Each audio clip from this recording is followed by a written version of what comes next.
Hello guys, আজ রাত্রে ডিনারে করলাম হালকা করে চিকেন বিরিয়ানি। এই যে লেগ পিস, সাথে আছে একটা আলু, ডিম সিদ্ধ, কাঁচা পেঁয়াজ। এখন হালকা করে একটুখানি মুখে দিয়ে দেখি। হেভি কথা, গরিব খাবার বোঝেন তো আপনারা।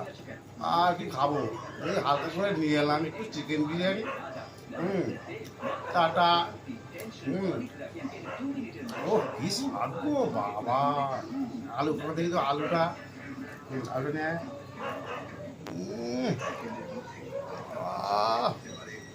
একটু চিকেন, চিকেন ইয়ে,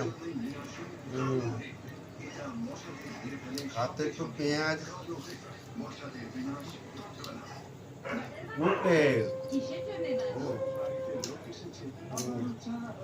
টাটা, গুড নাইট, তোমরা সব ভালো থাকো।